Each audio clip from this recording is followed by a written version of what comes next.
What's up guys, welcome back to the channel. Today I am doing a what's in my camera bag 2020, and as you can tell I'm not wearing any of my microphones right now, and I'm recording with my iPhone instead of my main camera, and the reason being is because I want to show you guys everything that's in my camera bag. So once I get through the camera bag and show you guys that item, then I'll switch the camera, my main camera, onto the tripod, or I'll put on my microphone so that the rest of this video has that better quality. Anyways, the reason I wanted to do this video is because my camera bag right now is so full that I'm even getting to the point where I'm having trouble finding things inside the bag. So I figured right before I upgrade this bag and get a bigger one, I'll do one of these videos just so I myself can look back and see what I had gear-wise at this point in my life, and so I can show you guys what someone, I guess, at my level of professional videography has and what kind of gear they use. So without further ado, let's just jump right into the bag. So let's unzip the bag. So it has these two little things you gotta undo. So you'll undo those, and then it's got this zipper that comes out, and then this is pretty much where the entire bag is. So you open this up, and the first thing I want to show you guys is the microphone, so I can put that on. So I'm gonna dig through here. Okay, so this is the Rode Lavalier Go, and I just made a video about this one like a week ago. So if you guys want to learn more about this microphone and hear some tests and everything like that, go check out that video. And then as well, I have this Sony recorder that I plug the microphone in. Gives me like up to 5 hours at a time for recording audio, so I can always just, if I'm out on a shoot and I need to mic someone up, I can mic them up, make sure I do it the right way, and then forget about it and record just as much audio as I need and have crisp audio for my final project. So I love these two things. I just got them not too long ago. I would say probably 2 weeks ago. Great investment, glad I got them. So I'm gonna put this on. I also keep headphones in there just so I can monitor the microphone and make sure it's sounding good before I leave it and just wander off or whatever I'm doing. Here is the microphone itself. I keep a little clip on it. So it just goes under the shirt like that, pretty simple.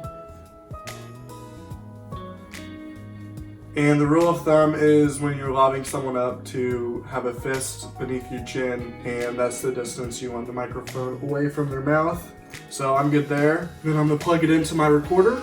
And you guys can tell the difference now, I'm sure. And then I just take this, put it in my pocket, and usually I'll put like a little piece of tape behind the mic so it doesn't rub against, but I don't think I'll have an issue with that here. So let's move on to the next item, which is my main camera body, which is the Sony A7iii, and I just got this about, I would say, a month ago. Very, very happy with this purchase. This is a full frame camera, records up to 4K, 30 frames per second. So this is the main camera that I use for all of my shoots. So the lens that I have on it right now is the Tamron 17 to 28mm, which is my wide angle lens that I use for real estate and landscape photography and anything else like that. It's a great lens. It's pretty cheap. I really recommend it compared to like the Sony G Master or something like that that's gonna be twice the price but not twice the quality. And this is the lens that I'm going to be using to shoot the rest of this video. So I'm gonna stop the iPhone right now. I'm gonna put this on and let's see the difference.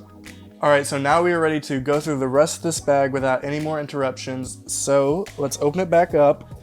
And the next thing I wanna show you guys, so this is my little mini tripod that I just keep inside right here, and I just use this to put my stabilizer on top of it, and then I balance my stabilizer while it's standing up because it's a lot easier. Also, this one's really cheap. I'm sure you could get it for like 10 bucks on Amazon. It's completely plastic. But moving on.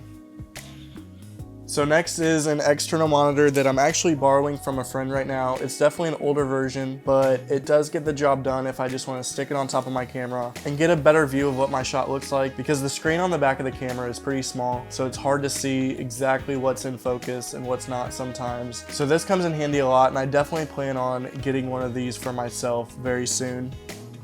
So next is my boom mic. This was my first ever microphone that I owned, and it is the Rode Video Mic Pro. And I highly recommend this mic. It's never let me down, but this is definitely a quality microphone for the category it's in. And I think when I got it like 3 or 4 years ago, it was like $200. So it's not that bad. It's worked great for me the whole time. I've never had any problems with it. So I would definitely recommend this. And all the links to the products in this bag will be in the description if you guys want to check them out. They are Amazon affiliate links, so if you do click it and buy it, then I'll get a small percentage, but if you do, I really appreciate it. So next in the bag is my newest lens that I just purchased like a week ago, and I used it for a wedding that I did last week. It works great. I haven't made a review on this one yet, but I plan to, and it is Tamron 28 to 75 millimeter f2.8 lens. And as you can tell, both of my lenses are Tamron. This is because they are, number one, cheaper, but they maintain that quality. So when comparing this to something like a Sony G Master,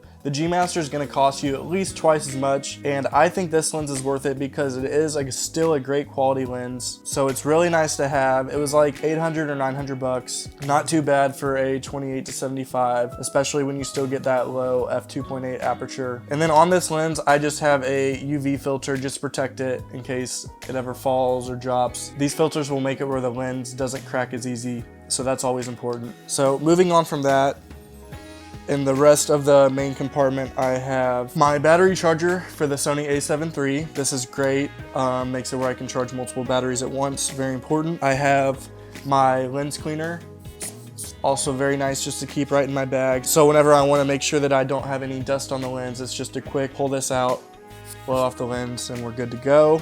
Next, I have some lens caps that I just keep in here. I usually always keep a lens on my camera, so I have an extra lens cap that would be on the back of the lens that I just keep in here in case I need it. And then I do have one more thing in this compartment, but before we get to that, I want to open my second compartment, which is kind of my backup compartment where I keep my backup camera. And that is the first camera that I've ever owned, the Lumix G7. This is a great starter camera. I got this for, I believe it was about $700, and it came with the body of the camera, and then it came with this lens, which is a kit lens. It's not the best lens. I honestly wouldn't recommend it, but it's the 14 to 42. It has variable aperture, so whenever you zoom, your aperture is not going to be as low as it would if you were in your prime position. Back to the Lumix G7.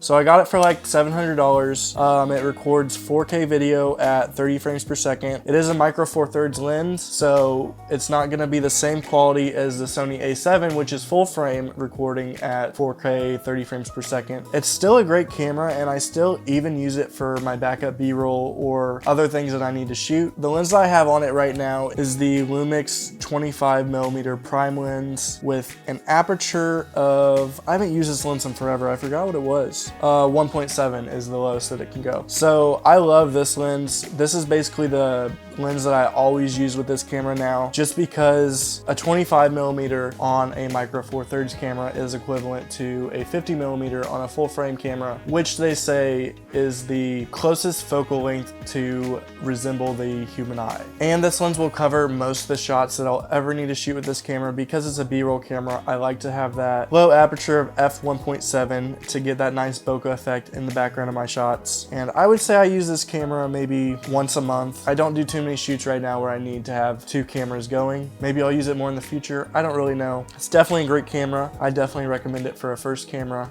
Moving on, we have quickly the charger for the Lumix G7. We have another UV filter for my smaller lenses. I always have so many different random boxes that I keep these in, and I don't really have a sleeve or anything that I've gotten yet to where I can just slide all of these filters into that just keeps them all in one place. So that's definitely something that I need to upgrade to coming in the near future. These are more filters that I got for the Lumix G7. So actually the ND filter was in here, so I don't know what's in there. Another UV filter. Always nice to keep these close, but moving on. Microfiber cloth for cleaning the lens. I have like 2 or 3 of these in random spots in my camera bag. And then we have the mounting piece for the external monitor. And then we have the mounting piece for the external monitor. And this is where I keep my batteries. So I have 3 batteries for my A7 III. I have 1 battery for my Lumix G7. I do need more batteries. These 2 are for the A7 III, and one of my batteries is obviously in the camera recording right now. And then my battery for the G7 is also in the camera.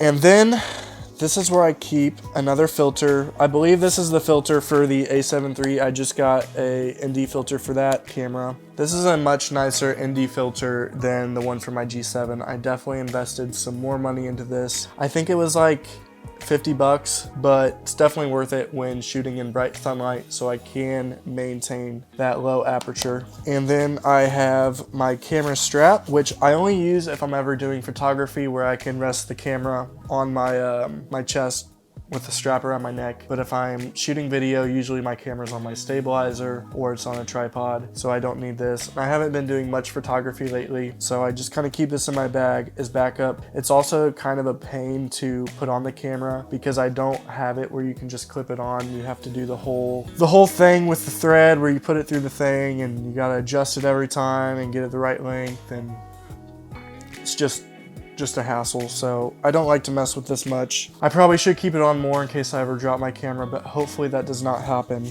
So that's everything that's inside my bag from this point.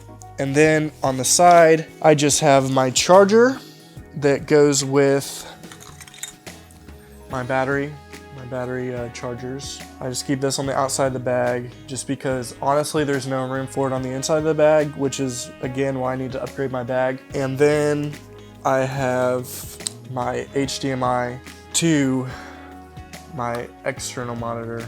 So that is everything that's in my camera bag right now. As you guys can tell, I definitely need a new bag, and there's definitely some equipment that I still need to upgrade, but since I am still in college, I really have to choose wisely on what gear I'm upgrading and when I upgrade it. So make sure you subscribe to the channel if you haven't already. I do all sorts of videography stuff, and also make sure that you like this video if you liked it, and leave a comment what you think that I need to upgrade, what camera gear that you like that I have, or any other general comments that you have. I will answer every single comment below. Thank you guys so much for watching, and I will see you guys in the next video.